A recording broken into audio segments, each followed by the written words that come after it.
सुभान अल्लाह, बड़ा मेहरबानी किया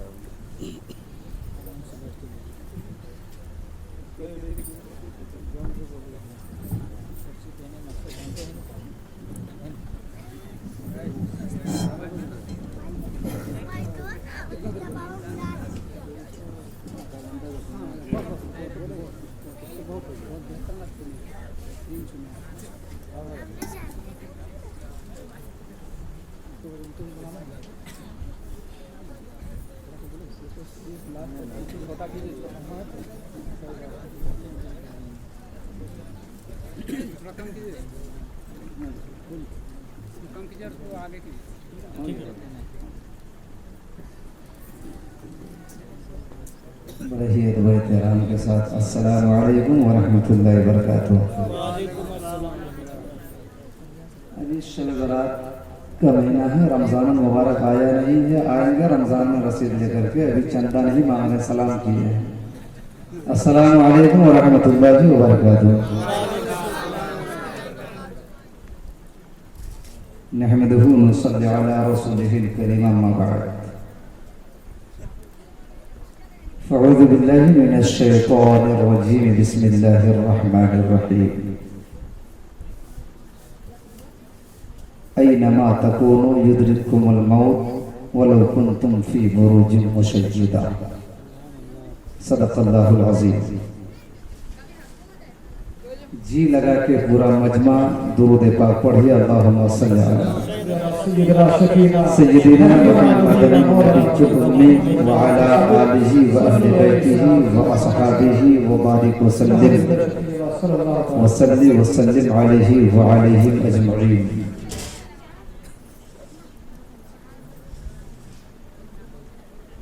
मुझसे पेशतर एक मुशायरा हो गया है और एक मुशायरा मेरे बाद भी बाकी है।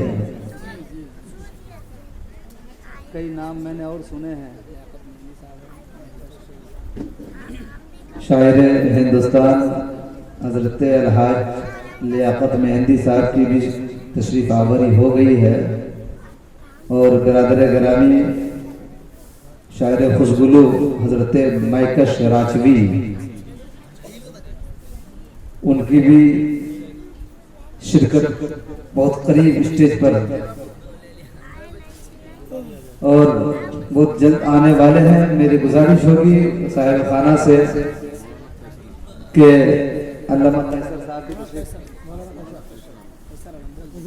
अल्लामा मौलाना कैसर आलम साहब की भी तशरीफ आवरी हो गई है। खादिमे आले रसूल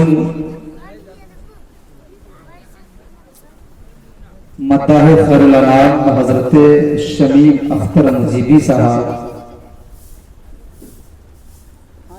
ने खूबसूरत लबो लहजे में हम सबों को कलाम सुनाया। देहाती कलाम भी आपने फुरकान साहब से समाप्त कर ली है। अखलाकुल कादरी साहब आज पूरा फैजान लुटा रहे हैं, ताजदार अफीम का फैज, वहां का सदका नकाबत में भी और तरन्नुम में भी है। या खुदा, इतनी भीनी भीनी आवाज मैं कहां से लाऊं, इतनी भीनी भीनी आवाज मैं कहां से लाऊं, ताजमहल मिल जाए पर मुमताज, ताजमहल मिल जाए पर मुमताज कहां से लाऊं। मुफलिस है कोई शख्स तो कोई धनी है। अच्छा, खतीब को भी मिलता है नहीं? मुफलिस है कोई शख्स तो कोई धनी है, तुरबत पे फकत सबकी मगर घास जमी है। न पड़ दुनिया के चक्कर में ये एक पाप का घर है, न पड़ दुनिया के चक्कर में ये एक पाप का घर है। करो तैयारियां उसकी जो बिच्छू सांप का घर है। करो तैयारियां उसकी जो बिच्छू सांप का घर है। मैंने कहा था तो एक आशिक ने ललकार कर कहा था कि आपने तो कह दिया कि करो तैयारियां उसकी जो बिच्छू सांप का घर है, लेकिन मेरा जवाब सुनो। उस आशिक ने मुझे जवाब दिया था, उसका जवाब ये था कि मैं चला जाऊंगा जन्नत में बेखौफो खतर होकर, मैं चला जाऊंगा जन्नत में बेखौफो खतर होकर। वहां से आए थे आदम, वो मेरे बाप का घर है। वहां से आए थे आदम, वो मेरे बाप का घर है।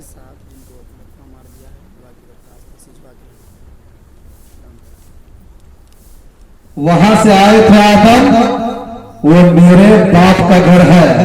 और हम बड़े खुशनसीब हैं कि जन्नत भी मेरे बाप का घर है और हिंदुस्तान भी मेरे बाप का घर है। अरे जन्नत में आदम को रब ने पैदा किया और हिंदुस्तान में आदम को रब ने उतार दिया। अरे किसी और को मजाल नहीं जो जन्नत चला जाए, जो आदम के इमाम के ताबेदार होगा वो जन्नत में जाएगा, और जो आदम के इमाम के उम्मत के ताबेदार होगा, उनका वफादार होगा, वो जन्नत में जाएगा। आदम का इमाम, तमाम नबियों का इमाम, खत्मे नबूवत रसूल हाशमी सल्लल्लाहु तआला अलैहि वसल्लम की ज़ात गिरामी है।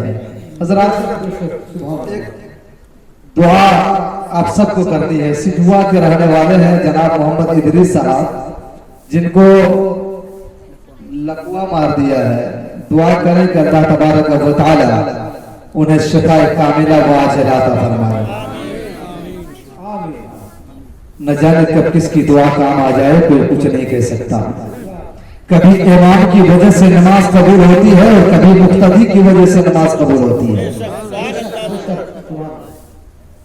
अगर इमाम की रसाई वहां तक नहीं और कोई मुक्तदी अगर बहलोल जैसा पीछे खड़ा होगा, दुनिया जिसे बहलोल समझती होगी वो जमाने का बहलोल नजर आता होगा। अगर उसे हाथ उठा दिया, पता नहीं किस किस की बख्शिश हो जाएगी।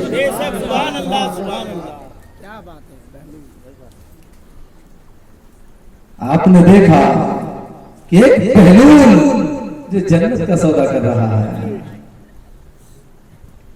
जिसे दुनिया न जाने क्या समझ रही है, लेकिन हकीकत में उसका मकाम मर्तबा ही कुछ और है। अल्लाह की नजर में उसकी अहमियत ही कुछ और है।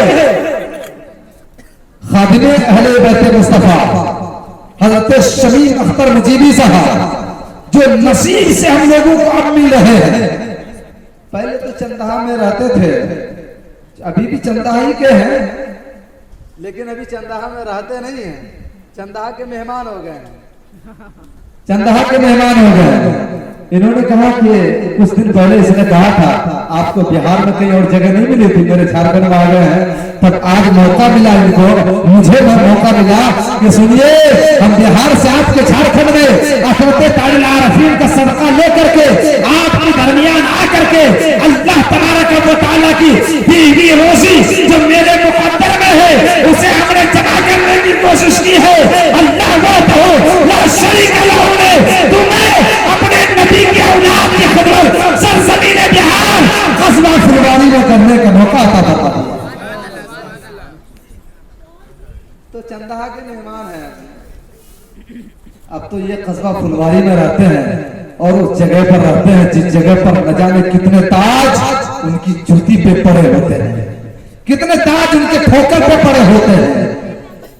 बड़े बड़े उनके पर पे हाथ बांधकर भीख मांगते हैं, सदका मांगते हैं, उतरन मांगते हैं कि आप अपने नाना को उतरन अता कर दीजिए, अपने खानदान का सदका अता कर दीजिए। और अगर उस बारगाह से उस खानदान का सदका मिल जाता है तो जूती सीधी करने वाला भी अपने जमाने का बड़ा हसरत बन जाता है। अज़ीज़ान मोहतरम, जिसे दुनिया कुछ नहीं समझती, जिसे दुनिया की नजर से देखा जाए तो कोई अहमियत नहीं, लेकिन अगर हकीकत की नजर से देखा जाए तो बड़े मकाम पर फायज है। जिस खानका में हजरत शमीम अख्तर मुजीबी साहब खादिम की हैसियत से वक्त गुजार रहे हैं, जिंदगी गुजार रहे हैं, फैज पा रहे हैं, सुबह भी शाम भी इनके लिए ईद है, रोज इनके लिए ईद है। हम तो यही समझते हैं कि जो आले रसूल का दीदार रोजाना करता है उसके लिए रोजाना ईद है। इसीलिए कि पहले औलाद रसूल तक रसाई हो जाए तो रसूल तक रसाई होने में आसानी होती है। उस दर की खिदमत इनके मुकद्दर में अल्लाह ने लिखा। उसी दर के बानिया खानका हज़रत ताजुल आरफीन सैयदना पीर मोहम्मद मुजीबुल्लाह कादरी किलबारवी अलैहि रहमत व रिज़वान, जिसको आज दुनिया ताजुल आरफीन के नाम से जानती और पहचानती है, उनके मुतवक्किलीन हज़रत अल्लामा मौलाना सैयद शाह हिलाल अहमद कादरी अलैहि रहमत व रिज़वान ने सीरत पीर मुजीब एक मुकम्मल किताब तहरीर फरमा दी है। हज़रत सैयदना शाह हिलाल अहमद कादरी अलैहि रहमत व रिज़वान ने सीरत पीर मुजीब में जो वाक़िआत दर्ज फरमाया है, उसी में से आपको इख्तिसार के साथ मैं एक बात आपके गोशे गुजार कर दूं, और मैं इसलिए भी आपके गोशे गुजार करना चाहता हूं, इसलिए कि हज़रत ताजुल आरफीन की बारगाह से उस शख्स की निस्बत थी जिस शख्स के लिए आज जलसा सजाया गया है, जिसको आज याद किया जा रहा है, जिसके लिए आज दरूद की महफिल सजाई गई है, नात की महफिल सजाई गई है, तकरीर की महफिल सजाई गई है, आज नज़राने पेश किए जा रहे हैं, आज अल्लाह और अल्लाह के रसूल को याद किए जा रहे हैं। उलमा किराम फरमाते हैं, बुजुर्गान दीन फरमाते हैं, जिस जगह पर अल्लाह और अल्लाह के रसूल का जिक्र किया जाता है वहां पर अल्लाह के नूरानी फरिश्तों की जमात अपने नूरानी परों से उस मजमे को ढांप लेते हैं। अब जरा सोचो, फरिश्ते अपनी नूरानी परों से ढांप लिया है, किसकी वजह से? जनाब मुहय्यद्दीन की वजह से। और मुहय्यद्दीन को क्यों ये मकाम अल्लाह ने अता किया? इसलिए अता किया, ये किसी और पर से नहीं, ये किसी और चौखट से नहीं, ये किसी और बारगाह से नहीं, बल्कि इसने अपने आप को फरोख्त किया है, अपने आप को बेचा है, अपने आप को हवाला किया है। तो अली के औलाद की बारगाह में, अली के औलाद की बारगाह में, अली के बेटे की बारगाह में, यानी ताजुल आरफीन की बारगाह में अपने आप को समर्पित कर दिया और ये कह दिया, हे ताजुल आरफीन, मेरा अमाल मत देखना, बल्कि मेरा हाथ ले ले। कल मैदान क़यामत में मेरे अमाल इस लायक नहीं कि मैं अपने रब के हुजूर कामयाबी हासिल कर सकूं। बस भरोसा आप पर है।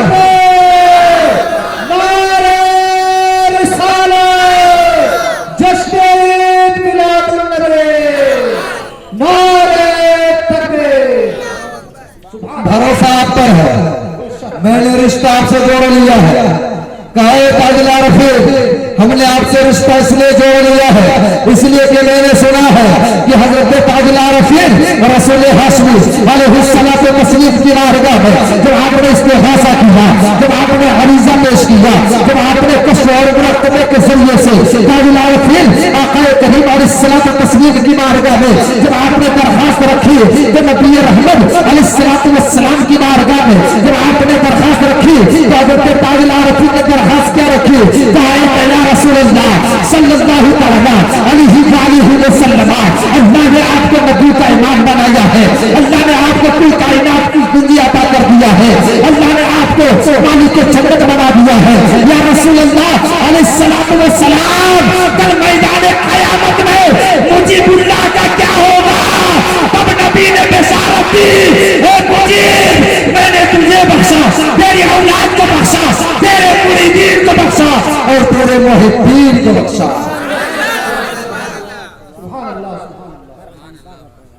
अब इस बशारत की बुनियाद पर जनाब मुहय्यद्दीन साहब अपने तुरबत में, अपने कब्र में जो लेटे हैं, तो इस बशारत की बुनियाद पर उनका मकाम क्या हो गया होगा, बस आप अंदाजा लगा सकते हैं। तो कुछ लोग दिखने में अलग लगते हैं लेकिन हकीकत उसकी कुछ और हुआ करती है। यही वजह है कि खानकाह आलम पढ़ा मुजीबिया फुलवार शरीफ में अल्हम्दुलिल्लाह दिखावा नहीं होता, बल्कि पहले अमल होता है, उसके बाद किसी को अमल करने की तालीम दी जाती है। नारे तकबीर, नारे तकबीर, नारे रिसालत, नारे रिसालत, जश्न मिलाद नबी। वाज़ेह कर दो, आज लोग पता नहीं किस जहनीयत के मालिक हो चुके हैं,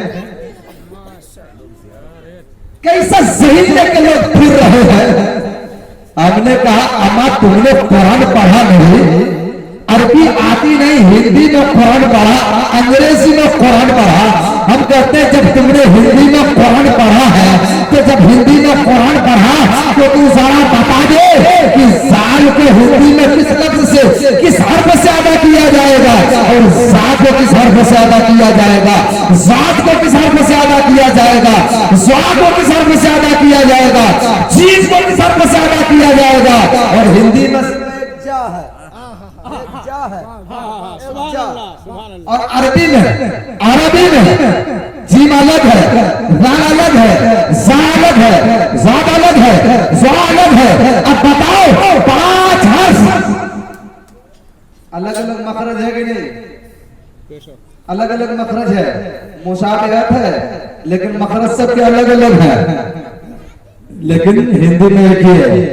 अब अगर कोई हिंदी में कुरान पढ़ के आगे बोले, इमाम साहब आप कुरान नहीं समझते हैं, मुस्लिम साहब आप कुरान नहीं समझते हैं, हाफिज साहब आप कुरान नहीं समझते हैं, हाजी साहब आप कुरान नहीं समझते हैं, मैं तो शराशदी की तशरीफ आवर होगी, मैं तो साहब आप कुरान नहीं समझते हैं। हमने कहा चलो मैंने नहीं समझा, जरा तू बता तूने कैसे समझा। क्या कुरान समझो अपनी जगह पर है, जरा हदीस समझ लिया करो, जरा हदीस समझो, हदीस पाक को समझ करके उसके बाद नारे तकबीर, नारे रिसालत, नारे रिसालत, जश्न ईद मिलाद नबी, जश्न ईद मिलाद नबी। दरूद पढ़ता हूं सैयदना मोहम्मद नबी वाला आलिहि व रहमतुल्लाहि व असहाबिहि व बारिक वसल्लम वसल्लम अलैहि व आलिहि अजमाइन। कहा गया कि आज उलमा और सूफिया खानकाह और मसाजिद और मदारिस के जिम्मेदार कुरान और हदीस पर अमल नहीं करते। मैंने कहा अमल कौन करता है? उसने कहा कि अमल हम लोग करते हैं। क्या कैसे? उससे जब बातें हुई क्या जरा हदीस नंबर बता दीजिए, जरा कुरान के आयत नंबर बता दीजिए, जरा हदीस नंबर बताइए। मैंने कहा जरा ये बता हिंदुस्तान में इस्लाम कब आया और हदीस कब आई है? तो जवाब मिलता है और मदरसे की पैदाइश तो 200-300 साल पहले है, लेकिन खानकाह की बुनियाद तो 800 साल पहले है। जब 800 साल पहले खानकाह थी, खामखाने खानकाह, जब वो खानकाह थी तो हदीस किस नंबर से याद किया जाता था, किस नंबर से बताया जाता था? तिरमिज़ी की हदीस, हदीस नंबर इतना, मिशकात की हदीस, हदीस नंबर इतना, बुखारी की हदीस, हदीस नंबर इतना। और नंबर नबी ने किया है क्या? नबी ने हदीस को नंबरिंग किया है क्या? नंबर कोट किया है क्या नबी ने? जो काम नबी ने किया हम उसी को करेंगे। नबी ने जलसा नहीं किया था, हम जलसा काहे करते हैं? नबी ने मदरसा नहीं बनाया था, हम मदरसा काहे बनाते हैं? हमने कहा अरे नादान, नबी तो खजूर के पत्तों की छत दे करके अपने घर में रहा करते थे, तुम अपने घर में मार्बल क्यों लगा लिया है? अपने घर में टाइल्स क्यों लगा लिया है? तुम अपने घर में बिजली क्यों लगा लिया है? तुम अपने घर में एसी क्यों लगा लिया है? अब जरा हदीस से बताना, जरा हदीस से बताना, हदीस में कहां पर है कि मार्बल लगाना सुन्नत है? और हदीस नंबर भी बता देना पराए मेहरबान, पता चल जाएगा। हदीस नंबर के पीछे पड़े हुए हैं। कल के पैदावार जिसकी पैदाइश 100 साल भी नहीं भी है, जिसकी उम्र 100 साल भी नहीं है, आज वो उलमाए रब्बानी जी, उलमाए हक पर तर्ज कसते हैं सूफिया पर तंज कसते हैं, खानकाहों को तंजिया नजर से देखते हैं, खानकाहों को न जाने क्या क्या कहते हैं और कहते हैं कि दीन खानका में थोड़ी है, और दीन तो सऊदिया में है, दीन तो अरब में है। मैं कहता हूँ अरे दीन हकीकत यही है कि सऊदी से ये इस्लाम पूरे दुनिया में फैला है। लेकिन क्या तुम्हें ये याद है कि वहीं से दीन पर सवाल भी आएगा? ये पता है? ये भूल गए? खाली हदीस नंबर याद है, खाली हदीस नंबर याद मत रखियो। अगर याद रखना है तो नबी की मोहब्बत को याद रखो। मैं कहता हूँ बहुत खुले लफ्जों में, बच्चे की पैदाइश के लिए थोड़ा सा हार्ड है, अगर बर्दाश्त कर सकिएगा, हम तो कहते हैं बर्दाश्त कर लीजिएगा, इसलिए कि आप सभी लोग मालिक नजर आ रहे। बच्चे के पैदाइश के लिए बच्चे के वालिदैन का मिलना जरूरी होता है। अच्छा, मिलने के अलावा और भी तो कुछ है ना, और भी तो कुछ है। अभी आ रहे थे तो हमने देखा कारी अल्लामा मौलाना अखलाकुल कादरी साहब को एक शख्स ने सलाम किया, हाथ मिलाया, हाथ को चूम लिया, हाथ को चूम लिया। मैं सोच रहा था यार इसको कहे चूम रहा है, इसको चूमने से क्या होगा? तब मैंने उससे पूछा अरे इसको कहे चूम रहा? बोला इसको इसलिए चूम रहे हैं कि इन्होंने अपने पीर के हाथ से अपने हाथ को मस किया है, इसलिए हम इसके हाथ को चूम रहे हैं। तो हमने कहा कि इसलिए तो हम भी कुरान के जुस्तान को चूम रहे हैं ना। जुस्तान तो कुरान नहीं है, कुरान कुरान है, जुस्तान कुरान नहीं है, इसलिए चूमते हैं। तो मेरे दोस्तों, कुछ चूमने का भी मामला है। बहुतों को चूमने से बड़ा चिढ़ है, लेकिन उससे पूछिए कि तुम चूमने का ही नतीजा, इससे इनकार अगर कर दे तो बताइएगा। चूमने का नतीजा है, चूमने से इनकार करता है, और हमको चूमने से इनकार नहीं है, इसलिए कि हम कभी खलवत में चूमते हैं, कभी जलवत में चूमते हैं, कभी मां का कलमा चूम लेते हैं, और कभी मस्जिद में कुरान चूम लेते हैं, और कभी पीर का हाथ चूम लेते हैं, कभी बुजुर्गों की तुरबत को चूम लेते हैं, कभी जानिए मुस्तफा को चूम लेते हैं, और जब इसमें पाके मुस्तफा आता है तो अपने अंगूठे को चूम लेते हैं। चुमाने से है, दुनिया वाले रुपया पैसा चूमेंगे और झूमेंगे, अरे उनका दीवाना